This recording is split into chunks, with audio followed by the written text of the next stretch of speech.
ಎಲ್ಲರಿಗೂ ನಮಸ್ಕಾರ. ಜ್ಯೋತಿ ಕಿರಣ್ ಕ್ರಿಯೇಷನ್ಸ್ಗೆ ಸ್ವಾಗತ. ಬನ್ನಿ ಈ ದಿನ ಹುರುಳಿ ಬಟಾಣಿ ಪಲ್ಯ ಮಾಡೋಣ. ಪದಾರ್ಥಗಳು: ಬಟಾಣಿಕಾಯಿ ಸುಲಿದಿಟ್ಕೊಂಡಿದ್ದೀನಿ. ಬೀನ್ಸ್ ಮತ್ತು ಬಟಾಣಿ ದೇಹಕ್ಕೆ ಶಕ್ತಿ, ಜೀರ್ಣಕ್ರಿಯೆ ಮತ್ತು ಹಿಮೋಗ್ಲೋಬಿನ್ ಹೆಚ್ಚಿಸಲು ಸಹಾಯ ಮಾಡುತ್ತೆ. ಕತ್ತರಿಸಿದ ಬೀನ್ಸ್ ಸ್ವಲ್ಪ, ಕತ್ತರಿಸಿದ ಟೊಮ್ಯಾಟೊ 1, ತುರಿದ ಕೊಬ್ಬರಿ ಸ್ವಲ್ಪ,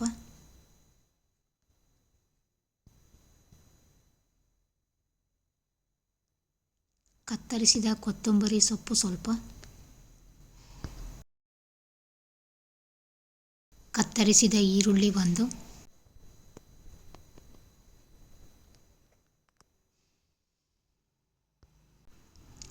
ಹುರಿಗಡಲೆ ಸ್ವಲ್ಪ,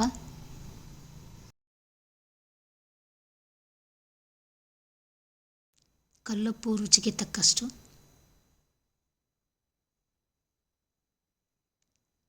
ಅಡುಗೆ ಎಣ್ಣೆ ಸ್ವಲ್ಪ,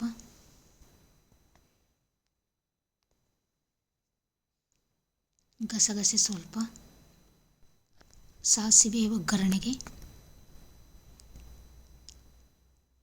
ಇಂಗು ಸ್ವಲ್ಪ,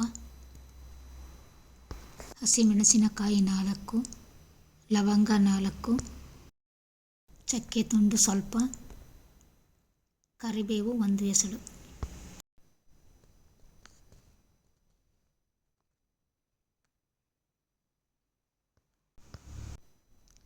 ಬಿಡಿಸಿದ ಬೆಳ್ಳುಳ್ಳಿ 1, ಎಳ್ಳು ಸ್ವಲ್ಪ, ಕತ್ತರಿಸಿದ ಹಸಿ ಶುಂಠಿ ಸ್ವಲ್ಪ.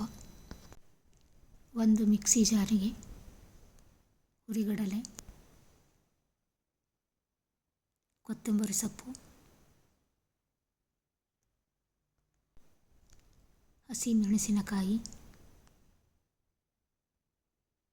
ಮಸಾಲೆ ಪದಾರ್ಥಗಳು,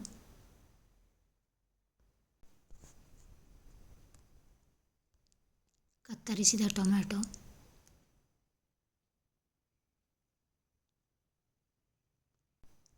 ಎಳ್ಳು, ಹಸಿ ಶುಂಠಿ,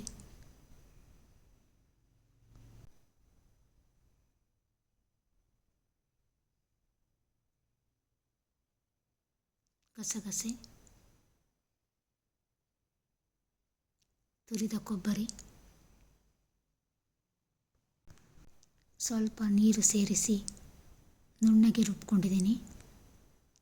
ಗ್ಯಾಸ್ ಹೊತ್ತಿಸಿ ಒಲೆಯ ಮೇಲೆ ಒಂದು ಕುಕ್ಕರನ್ನಿಟ್ಟು ಕುಕ್ಕರ್ಗೆ ಸಾಸಿವೆ, ಸ್ವಲ್ಪ ಎಣ್ಣೆ ಹಾಕಿ ಸಾಸಿವೆ ಸಿಡಿದ ನಂತರ ಕರಿಬೇವು ಮತ್ತು ಈರುಳ್ಳಿ ಸೇರಿಸಿ ಚೆನ್ನಾಗಿ ಹುರಿಸ್ಕೊಂಡಿದ್ದೀನಿ.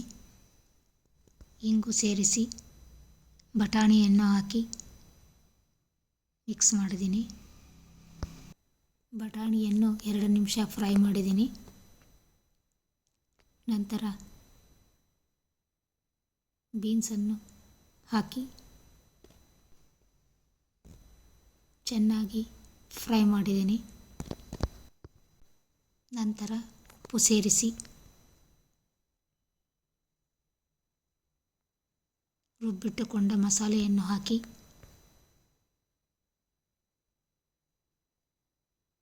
ಸ್ವಲ್ಪ ನೀರು ಸೇರಿಸಿ ಚೆನ್ನಾಗಿ ಮಿಕ್ಸ್ ಮಾಡಿ ಕುಕ್ಕರ್ನ ಮುಚ್ಚಳವನ್ನು ಹಾಕಿ 1 ವಿಸಲ್ ಕೂಗಿಸಿದ್ದೀನಿ. ಬಟಾಣಿ ತುಂಬ ಬೆಂದರೆ ಚೆನ್ನಾಗಿರಲ್ಲ, 1 ವಿಸಲ್ ಸಾಕು.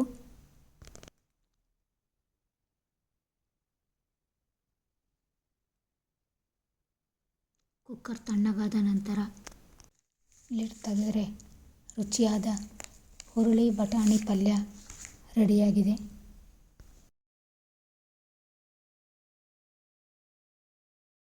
ಇದನ್ನು ರೋಟಿ, ಚಪಾತಿ, ದೋಸೆ, ಅಕ್ಕಿ ರೊಟ್ಟಿ, ಅನ್ನದ ಜೊತೆ ಸವಿಯಬಹುದು. Thank you.